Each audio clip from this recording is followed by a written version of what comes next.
On va essayer de répondre aux questions de la vidéo précédente.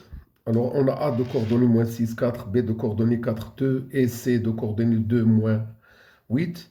On veut donner les coordonnées des deux vecteurs, des vecteurs AB, AC et BC. On a A pour coordonnées XB moins XA, YB moins YA.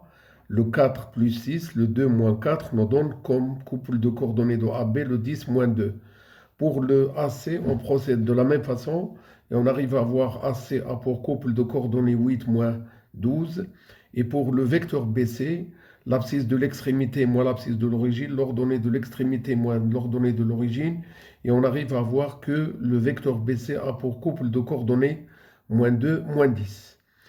Alors, utilisons ces coordonnées trouvées dans la première question des vecteurs AB, AC, BC pour calculer les distances.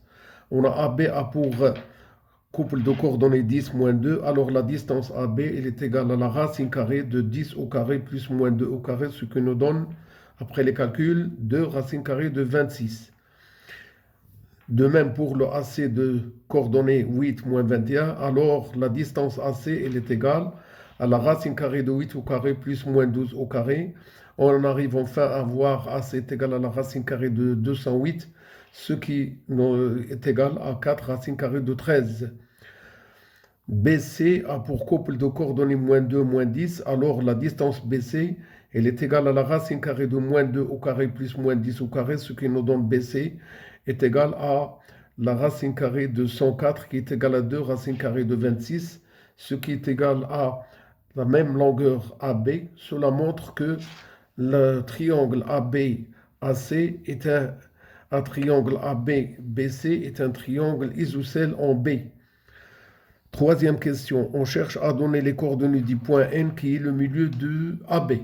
Pour cela, on note N et on ouvre une parenthèse, demi-somme des abscisses et demi-somme des ordonnées.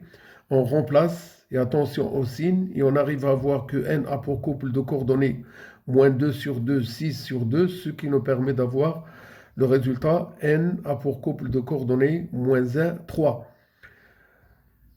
Quatrièmement, les coordonnées de E qui est le symétrique de A par rapport au point C. Alors cela veut dire que le point C représente le milieu du segment BE. Voir la vidéo prochaine.